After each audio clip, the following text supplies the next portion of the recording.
문자를 음성으로 바꿔주는 프로그램이 있다. 이 프로그램에 글자를 입력하면 사람 목소리로 바뀐다. 헤럴드 경제 기사의 내용을 프로그램에 입력해 보았다.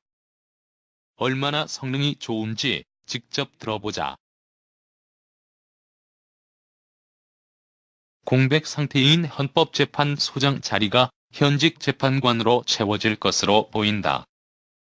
25일 법조계 관계자들에 따르면 청와대는 강일원 재판관과 이진성 재판관을 후보군으로 압축하고 소장 지명 여부를 검토 중인 것으로 알려졌다.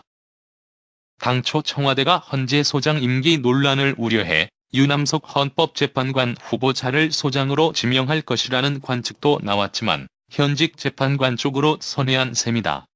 이렇게 된다면 문재인 대통령은 강 재판관과 이 재판관이 퇴임하는 내년 9월 헌법재판소장을 한 번 더 지명해야 한다.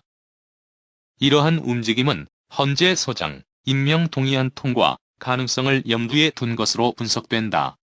우리법연구회 출신인 김명수 대법원장이 임기를 시작한 상태에서 헌재 소장까지 같은 모임 출신인 유 후보로 지명하면 야당 쪽에선 코드 인사라며 반발할 수 있기 때문이다. 현재로선 강 재판관이 유력한 소장 후보로 꼽힌다. 여야 합의로 헌재에 입성한 만큼 무난하게 국회 표결을 통과할 수 있는 후보로 거론된다. 박근혜 전 대통령이 탄핵 심판 사건 주심을 맡아 날카로운 송곳 질문으로 주목받았다. 양승태 전 대법원장의 추천으로 재판관에 임명된 이 재판관은 보수 성향일 것이라는 외부 시각과는 달리 헌재 내부에서는 합리적인 결정을 내린다고 평가받고 있다. 이 재판관은 박 전 대통령의 탄핵 심판 사건에서 김희수 재판관과 함께 대통령이 세월호 참사가 발생한 후에도 관저에 머문 것은 그 자체로 대통령의 불성실함을 드러낸 징표라는 보충 의견을 밝혀 눈길을 끌었다. 두 재판관 가운데 한 사람이 소장으로 지명되면 해묵은 헌재 소장 임기 논란이 또다시 불거질 수 있다.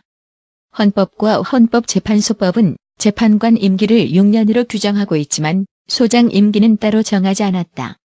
현직 재판관이 소장에 지명된 사례는 박한철 전 소장이 유일하다. 박 소장은 취임 당시 논란을 피하기 위해 재판관 자녀 임기까지만 소장 업무를 수행하겠다면서도 입법을 통해 임기를 명확히 하는 게 바람직하다고 밝힌 바 있다. 만약 문 대통령이 강 재판관을 헌재 소장으로 지명한다면 재판관 임기가 만료되는 내년 9월 연임을 시켜 새 임기를 시작하게 하는 것도 가능하다. 김희수, 이진성, 강일원 재판관 외에 김창종, 안창호 재판관도 같은 날 퇴임하지만 대통령 지명으로 재판관이 된 인사가 없다. 헌법재판관은 연임 제한이 없다. 강 재판관의 나이는 58세에 불과해 다시 6년 임기를 시작하더라도 70세로 정해진 정년이 문제되지 않는다.